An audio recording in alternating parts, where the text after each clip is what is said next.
So just to summarize what I was just talking about, in 2024, Microsoft made $245 billion. $102 billion of that was from cloud services.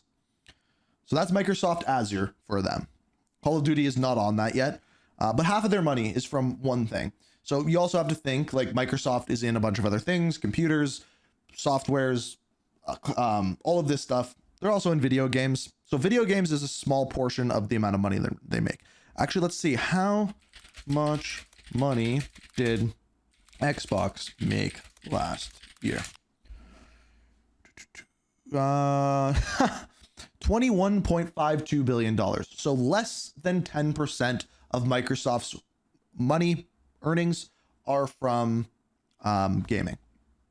So obviously that's a problem. Now, Killer Shark said Microsoft is reportedly releasing a handheld next year, which I think will have Game Pass on cloud, I would guess. You're probably right. I asked the question, Steam Deck. Does Steam Deck, which I couldn't get the name of, I thought it was Steam Held or Steam Hands or whatever I thought it was called. Steam Deck does not have Xbox Game Pass. So that is what's going on there. Now, Mr. Matty has a video. Salutations, everybody. So it's Matty here today. I hope you're all doing absolutely excellent. Green shirt for Today, Xbox. we are gathering to talk about, wait for it, take a breath, hold on to your seat. It might be a little surprising, but Xbox hardware plans. Indeed, we're taking a break from the Xbox software. One other thing too. Based off of rumors I saw yesterday, leaks again, we heard that Modern Warfare 4, which is coming out in 2026, is being developed on the new Xbox hardware. But the leak came out yesterday that new Xbox isn't going to be coming out until 2027, which doesn't make any sense. So just to throw that out there. To dive into hardware plans for the future, including a handheld this year and a next generation system in 2027, which feels mighty soon when you really think about it, right? I feel like when you compare it to the Xbox One and PS4 generation, it was by like 2014, early 2015. I think of games like Infamous Second Son, Sunset Overdrive. I think of Bloodborne, Witcher 3, where I'm like, yeah, we're turning the corner. Next gen is here. Much sooner compared to like what I feel is we're still kind of getting there. I was going to say, what games have come out that you think are next gen? Like, actually, we're already talking about next generation stuff nonetheless, but also when we're talking about Xbox hardware, a lot of confidence has waned for this company and their dedication to it, especially after the multi-platform pivot, the declining hardware sales. It seems like Xbox is not incentivized to chase this at all, but they're taking a pretty unorthodox approach to it. They are contacting another hardware manufacturer and having them make an Xbox-focused device. Combining that with their next generation console plans, it makes for a really interesting conversation. So we're going to dive deep into a report from, of course, my man Jez Corden, see what's going on. That's literally the article you linked, Killer Shark. And if there's anything to be excited about. Ladies and gentlemen, if you're new here, you're into what's going on with Xbox, consider subscribing. Let me know your thoughts down below as we go along. But let's start off with the headline. Xbox's new hardware plans begin with a gaming handheld set for later this year. So 2025 handheld.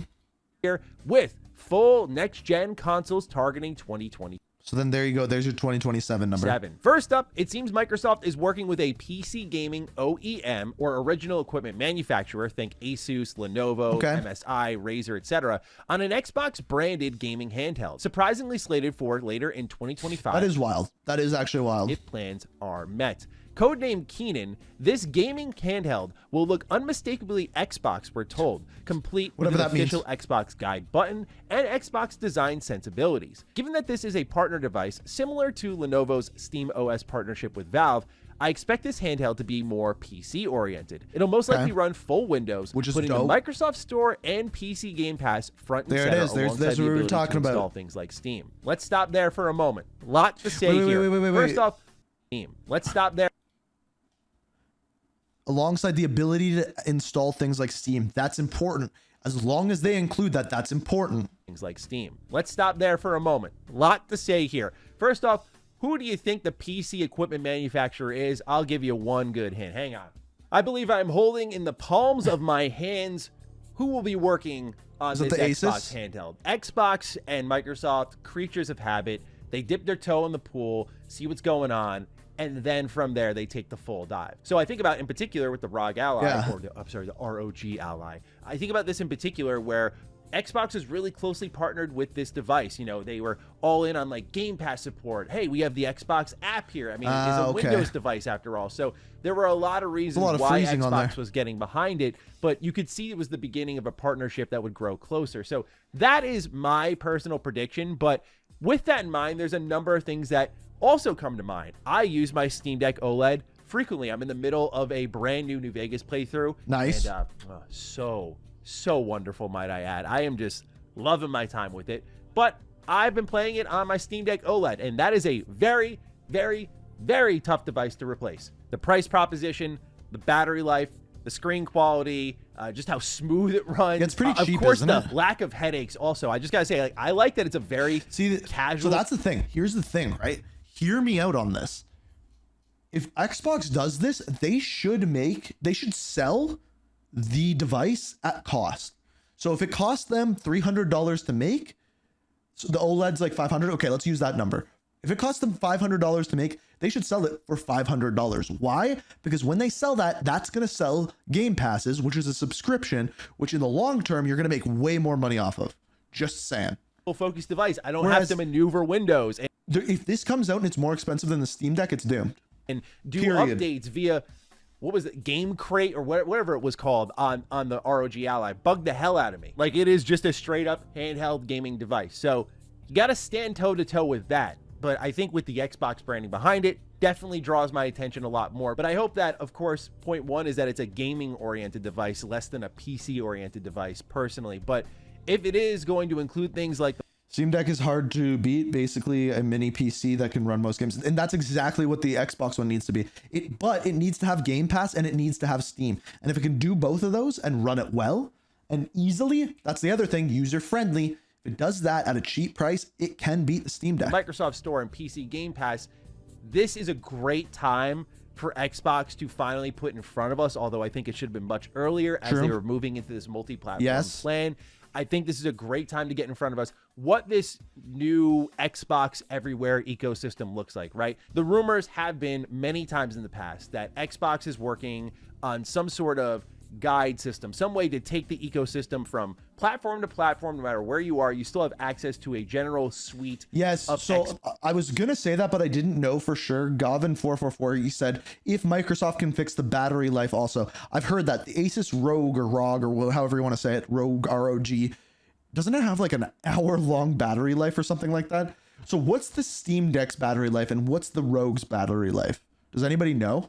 Xbox things. This feels like a great proof of concept to launch that idea from, in my personal opinion. Now, continuing on, the article says this device will likely serve, at least in part, as a research experience for Microsoft. I expect the handheld will test new Windows 11 device-aware capabilities while reducing third-party OEM bloatware that are typical of devices like the Lenovo Legion Go and the Asus ROG Ally.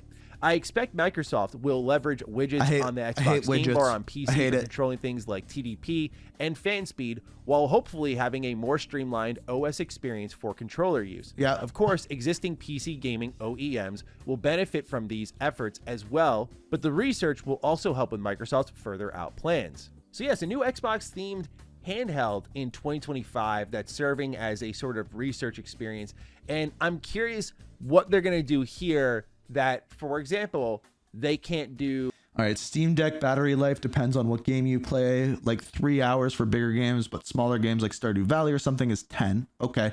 Does anybody know for the Asus ROG? And if not, can you look it up? I can, I guess. Line for a real, I want to hear like official what people are saying, not what the internet like. What is the sales sites compromise say in this device that only Xbox themselves can do? Because the question I have is, how do you make this purchase not feel like just a short-term investment, right? If you buy a handheld this year, this Xbox-themed handheld, like, of course, I'll be buying it. I mean, number one, it's my job. Number two, I cover Xbox a lot. Number three, I'm really curious, but I don't think that is a common set of reasons for most people purchasing. Definitely not. Why should I buy this so that it's my I'm going to buy this because I'm just device? curious. And as we're going to learn in a second, when Xbox is planning as part of their next-generation push to basically make the new version of the Series S and X SKU split, like this hardcore console that will go beneath your TV at the same time as another handheld. It's like why would I buy 2025's handheld if I know a 2027 handheld True. from you guys is coming up? So I'm curious how they answered that question. But what we've got up next here is Jez writes, because indeed, our sources also indicate that Microsoft's internal successor to the Xbox Series X and S platform has been fully greenlit all the way up to CEO Satya Nadella. For now, Asus ROG, according to the internet, is 1.5 to 3 hours. So let's assume that it's under 1.5 hours if playing a big game.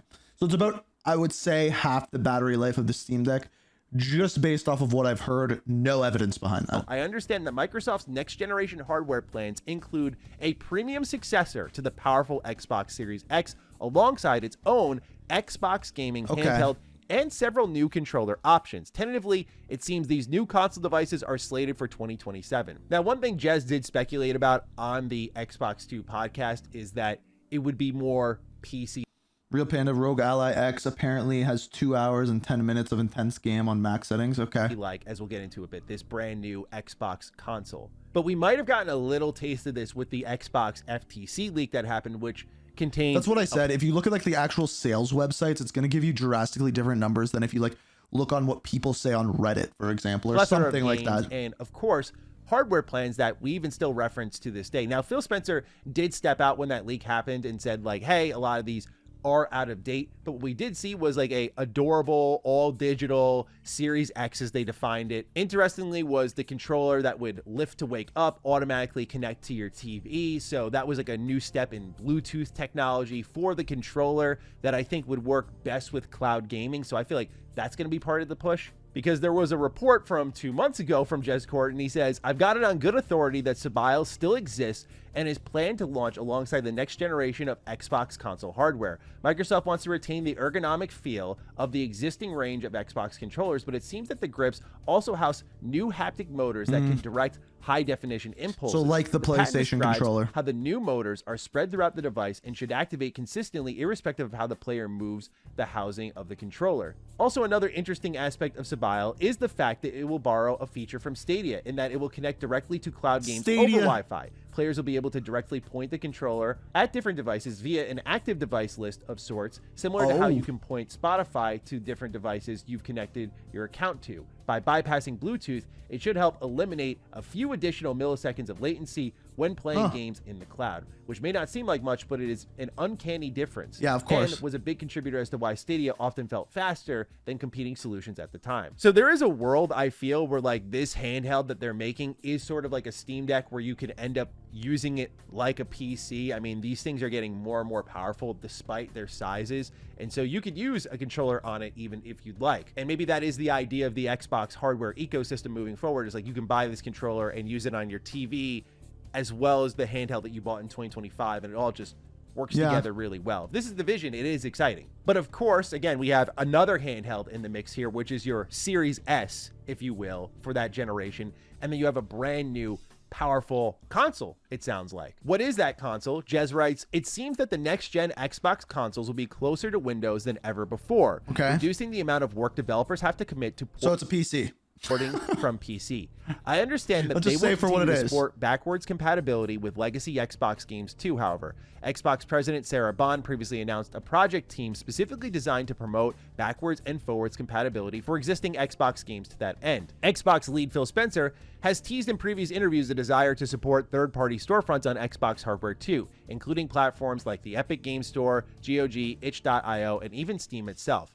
There's every reason to presume AI will also have a role to play next gen, as well as Xbox cloud capabilities. Microsoft's new controllers have direct-to-cloud connectivity, like I said, from what the I've been cloud told, is going to and be more intelligently allow thing. players to switch them between different devices. This is where I think the vision really comes in the form. Jez says, I've argued in previous editorials that Microsoft needs to bring its core audience along for the ride rather than leave them behind. And its hardware plan seems to be doing exactly that. By linking Xbox to Windows, Microsoft can cast off the need to build a system that is completely lockstep with PlayStation on features and power. Microsoft could potentially target a more powerful box more in line with higher-end PCs, giving developers an easier time to optimize their Windows PC versions specifically for the next-gen Xbox console. Thanks to the Series S, Microsoft... So easier to develop for is essentially, in a very long-winded way, is what he's saying. If you can develop it for PlayStation, or sorry, PC, you can develop it for Xbox and whatever their console is going to be much more easily.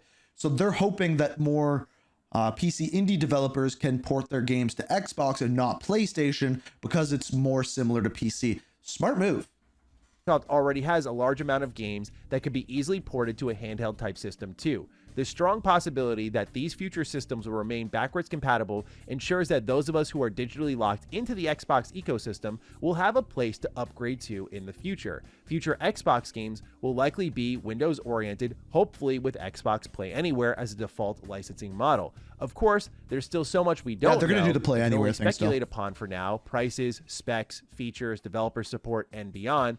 They are for a future report. So now you're starting to see the vision here. One thing that has happened this entire generation is bloated development timelines. And I do think it's fair to say this is actually smart, I must say. This brings together everything that Xbox has said they're doing and makes it make sense. Because how are they going to be competitive against PlayStation when everything gets launched on both, but not everything gets launched on Xbox, right? You have like your exclusives, like your Naughty Dog games, whatever, God of War, things like that. How can you compete with that? Well, if you make it so that you can play anywhere with like your handheld and Game Pass with a subscription, all your games come out on Game Pass, everyone's subscribed to that. And then it's easier for indie developers to bring games to your console over top of PlayStation because of the way you port games between the two. Now we're making sense. Is part of the amount of SKUs we have nowadays compared to even a generation ago, right? I just held up the ROG Ally, I had the Steam Deck OLED, you have your PC with all various configurations, thousands of them. You have different consoles at different levels, your Series X, your Series S, you have a PS5 Pro now, you have the base PS5. Hell, let's throw in the Nintendo Switch, then the Nintendo Switch 2. You're developing for so and then there's many Switch platforms. too. It's why you see smaller teams just stagger out their releases per platform because there's only so many places that you can target. But Xbox's desire here to say that, hey, kind of one size fits all. Like if you make something for our next gen console, then guess what? That's going to work for PC. If you make something for Series X, that's going to work for PS5, of course, because those two are more in lockstep. But if you make something for the Series S, that might work for this 2025 handheld. That'll also work for the upcoming 2020. Right? This is what he's saying. Is if you make a game for PC, let's just take an indie game. Let's take what's a recent indie game that's coming out? Help me. Like literally anything, any indie game that's coming out. Why can't I think of any? Just okay, take an indie game. It's being developed for PC. Well, if you don't have to do much to port it to Xbox, well then it can be on both. And if you don't have to do anything to port it to Xbox, it can also be on the handheld. Because guess what? They all run the exact same. They all run through Windows. It's smart. This is actually smart. 27 handheld. So you start to see the vision here where your games, if you're a developer, can kind of live everywhere. At least on paper, it is very much tantalizing to, I think, a developer-friendly ecosystem, especially when you include things like Game Pass. There's just a lot of places people can access your content from and discover your content from, which quite frankly, discoverability is the least talked about, most difficult part of game development / marketing. Is just there's so much good stuff out there. It's just sometimes tough to even hear about it. So with Xbox having this sort of play anywhere feature, different pieces of hardware, this ecosystem, this is a future I can buy into. Here's the only problem for me is I already know they ain't going to be a disk drive. And that is going to sting. But, you know, this is where Xbox is going, no doubt, with their cloud tech and their focus on AI. This is going to be a very digital platform. And for people like moi, see my background, you know, it's just going to be some growing pains, unfortunately. But I will say Xbox Play Anywhere, I do love the idea, like we saw quietly with Indiana Jones, where if you're playing on such Steam a good and game, you load it up on Xbox, your save carries over. That is awesome. Yep. Like that just seamless experience of being able to just play anywhere, access your saves anywhere. I know Cyberpunk also messed with cross save in an interesting way. I do think that is a big part of the future, and I understand that the kind of digital push is like a necessary evil in my eyes for a lot of that. But look, as a handheld junkie, I already got two to my side here. Got the analog pocket. I love the Vita. You know, like I've always wanted Xbox to do their own. I haven't thought of that that in a while. We're gonna while. get two. I'm very keen. Like I will say, I'm very excited about that because while it's been hinted at so many times by Xbox, it's like, well, no, duh. Just knowing that it's going to happen, I'm like, okay, cool. Like, I am very curious to see what Xbox does throw their hat in the ring on that. And because of the way they're proposing this sort of hardware plan, at least on paper through Jez Corden, what we have here is something that does remove a little bit of a fear of mine for Xbox, which was I felt they were in a bit of a race to be. Do you want to know what my fear was for Xbox until pretty much this report? What the hell are they doing? Right? Like, they have given up against PlayStation, but they haven't. They've just transitioned what they're trying to make it easier for people to develop for them, which makes so much sense. And play anywhere is their statement. And that play anywhere thing was confusing because everyone thought it was just cloud, and cloud gaming was like failing because, like, look at Stadia. So it made no sense. But now it's starting to make a little bit of sense. PlayStation to that kind of handheld, because PlayStation, of course, I just mentioned the Vita, the PSP, to me at least, is so synonymous with handheld gaming, like right there with Nintendo. And based on reports we've seen, PlayStation is working on their own handheld. So in my head, originally, there was this world where, okay, Xbox and PlayStation are about to enter a handheld race, and Xbox's hardware clout, we'll say, is just down 5,000% right now. All PlayStation needs to do is confirm a new handheld is on the way that's not the PS Portal, which, by the way, did really well. They are going to smoke whatever Xbox is doing, no matter how good it is. But when you have this sort of in-betweener here, and you start to see what the vision is now and for the future, I think they're just that's the thing, though. If PlayStation does something that also runs Steam, okay. Completely different path from PlayStation, given Xbox is going everywhere. So yeah, I have to admit, I am optimistic about it, because an Xbox device that holds Steam, that holds, I don't really use Epic Game Store, but all these storefronts, GOG, I do use sometimes. Like, Xbox as a device holding all of those would bring me into that ecosystem even deeper. So all they need to do now is just overhaul the achievement system, and I'm going full fanboy here. But nonetheless, ladies and gentlemen, those are my thoughts. That is one thing that is very true. The achievement system on PlayStation is just way better. On here with Xbox's next generation plans. Let me know what you're thinking down below. Fire away. Other than that, take excellent care of yourselves, and I will see you in the next video. Stay sexy, stay active. I love you all. Peace. Interesting. I didn't actually expect that to be as interesting as it was, so I'm glad we did that. I'm very curious what happens with that, and time will tell. Apparently, like in the next 2 years, things will be changing. Things will be changing.